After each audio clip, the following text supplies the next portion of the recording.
We're here with Scott from Unwritten Law. Scott, it's an absolute pleasure to have you on here. Thanks so much, man. Look, it's been 22 years of the law. How does it feel to be back at Soundwave, stronger than ever? Oh yeah, it's amazing. Australia's been very good to us, so we're stoked to come back. And obviously, Soundwave's an honor to play, and yeah, it was beautiful. Like today was beautiful. Melbourne was insane.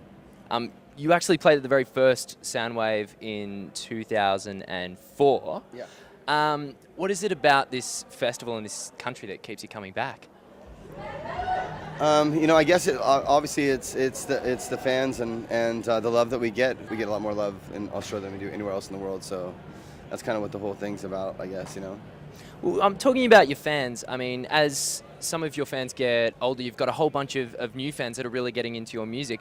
What is it like when you look out on a crowd and see a whole bunch of people from a diverse range of ages who are really getting into your music?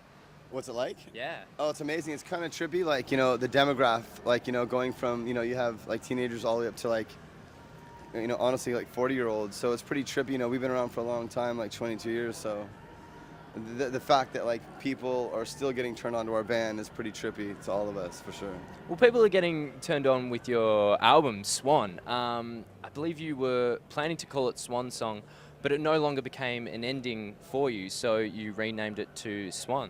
We kind of had a hiatus, we kind of broke up-ish, and we all went on our own kind of ways and did different things, and we came back. We had a record offer from one of our homies who has a record company, Suburban Noise, and he offered us a record deal, and we're like, cool, yeah, we'll go make another record. And when we were doing it, we're going to call it Swan Song and say goodbye or whatever.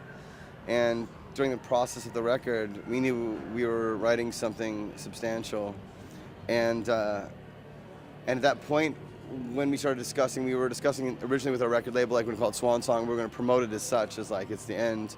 And so when we finished the record, we all had a conference meeting, and immediately all of us kind of turned to each other and you're like, you know what, this is not the last record. We don't want to step back into the into the light with kind of a negative kind of foreshadowing on the record, saying goodbye. Let's at one time we always kind of said no, it's not called Swan Song, and then I actually came with the idea. I was like, let's call it Swan. It's almost the rebirth or whatever, and that's kind of how the whole story goes. And yeah, it's yeah. So what are the plans for 2012 for Unwritten Law? We're just gonna wrap up Soundwave here in Australia, and then we go straight to Japan.